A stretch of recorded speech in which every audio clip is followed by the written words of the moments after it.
Hey everyone, welcome back to the Hobby Blog. Today we're diving into some fascinating events that happened on this very date throughout history.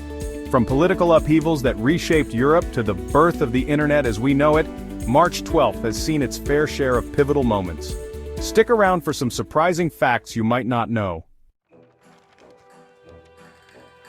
Our first stop takes us back to 1938, a year that cast a long shadow over the 20th century. It was a time of great uncertainty and tension, with the world teetering on the brink of monumental change. Imagine, if you will, Vienna, the heart of Austria. A city renowned for its stunning architecture, its vibrant cultural scene, and its rich history. A country known for its music, its art, its culture. Vienna was a beacon of creativity and intellectualism, a place where the arts flourished and ideas were exchanged freely. But on March 12th, the streets of Vienna echoed with the sound of jackboots. The peaceful city was suddenly thrust into the chaos of political upheaval. Nazi Germany, led by Adolf Hitler, marched into Austria, annexing the nation in what became known as the Anschluss. This was not just a military maneuver, it was a calculated move to expand Nazi influence. Now you might be thinking, John, annexation, that sounds kind of boring, but trust me, this was anything but boring. It was a dramatic and forceful takeover that shocked the world. This was a power grab, pure and simple. The Anschluss was a bold statement of Nazi ambition and a clear indication of the lengths to which Hitler would go to achieve his goals. This was a power grab, pure and simple. Hitler, you see, was Austrian by birth, and he'd long dreamed of uniting his homeland with Germany. His vision of a greater German Reich was becoming a reality. Hitler, you see, was Austrian by birth, and he'd long dreamed of uniting his homeland with Germany. The Anschluss was a key step in his plan for a greater German Reich. A plan that would have terrifying consequences for the world. And the Anschluss was a key step in his plan for a greater German Reich. A plan that would have terrifying consequences for the world. The annexation was not just a political maneuver, it was a harbinger of the dark times ahead. The Anschluss wasn't just some abstract political event, it was a day that changed the lives of millions. The impact was immediate and profound, altering the course of history. It was a day that changed the lives of millions.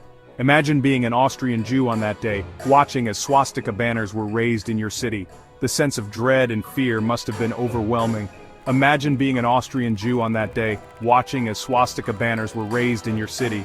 Suddenly your rights, your freedoms, your very safety were in jeopardy. The world you knew was crumbling before your eyes. Suddenly your rights, your freedoms, your very safety were in jeopardy. The Anschluss was a harbinger of the horrors to come, a stark reminder that seemingly small events can have enormous and tragic ripple effects. The Anschluss was a harbinger of the horrors to come, a stark reminder that seemingly small events can have enormous and tragic ripple effects. It was a prelude to the devastation that would soon engulf the entire world. A stark reminder that seemingly small events can have enormous and tragic ripple effects.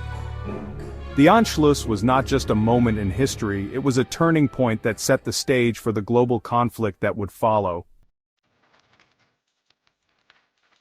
Fast forward now to 1989, a year that feels strangely both recent and a lifetime ago. It was a time of immense change and transformation, a pivotal moment in history. The Berlin Wall was crumbling, symbolizing the end of decades of division and the beginning of a new era of unity. The Cold War was thawing, bringing a sense of hope and possibility to a world long overshadowed by the threat of nuclear conflict. And in a quiet corner of a Swiss laboratory, a revolution was brewing. This revolution wasn't about political ideologies or territorial disputes. This wasn't a revolution of guns and bombs, but of bits and bytes. It was a digital revolution, one that would change the fabric of our society forever. This was the birth of the World Wide Web, a concept so groundbreaking that it would redefine how we interact with information and with each other. On March 12, 1989, a British scientist named Tim Berners-Lee submitted a proposal for a new system for sharing information. This proposal was the spark that ignited the information age. He called it Information Management, a proposal. Catchy, right? While the name might not have been flashy, the idea behind it was revolutionary. Okay, maybe not, but this proposal, my friends, was the seed from which the internet as we know it would grow. It was the blueprint for a new way of connecting people and information. Berners-Lee envisioned a network where documents could be linked together, allowing people to easily access information from all over the world. This concept of hyperlinks was simple yet profound. It sounds so obvious now, but back then it was revolutionary. The idea of a global network of information was something out of science fiction. This was before smartphones, before Wi-Fi, before most people even owned a computer. The technology was in its infancy, and the possibilities seemed endless. The internet was a niche technology used mostly by academics and government researchers. It was a tool for the few, not the many. But Berners-Lee's proposal changed everything. It democratized access to information, laying the groundwork for the digital age. It led to the creation of the first web browser, the first websites, and a new way of thinking about information. And eventually, the vast interconnected network we use every day. A network that has become an integral part of our daily lives. The internet has transformed the way we communicate, the way we learn, the way we live. It has broken down barriers and brought the world closer together. And it all started with a single proposal on March 12, 1989. A proposal that changed the world. From the digital world, we turn now to the world of comic strips, a world of ink and imagination. This is a realm where characters come to life with just a few strokes of a pen, and stories unfold in the span of a few panels. It's a place where creativity knows no bounds, and where the simplest of ideas can spark endless laughter and joy. On March 12, 1951, a mischievous 5-year-old with a slingshot and a penchant for trouble burst onto the pages of newspapers across America. This little rascal quickly captured the hearts and imaginations of readers everywhere, becoming an overnight sensation. His name? Dennis the Menace. With his cheeky smile and boundless energy, Dennis became a household name, a symbol of youthful exuberance and mischief. Created by cartoonist Hank Ketchum, Dennis was a force of nature, a whirlwind of energy and mischief. Ketchum's genius lay in his ability to capture the essence of childhood in a way that was both humorous and endearing. Through Dennis, he brought to life the universal experiences of growing up, from the innocent pranks to the heartfelt moments. He was the bane of his neighbor, Mr. Wilson, the apple of his parents' eyes, and a source of endless amusement for readers of all ages. The dynamic between Dennis and Mr. Wilson was particularly iconic, showcasing the timeless clash between youthful exuberance and adult exasperation. With his spiky blonde hair, his mischievous grin, and his trusty dog Ruff, Dennis quickly became a beloved icon of American pop culture. His adventures were not just about causing trouble, they were about exploring the world with a sense of wonder and curiosity.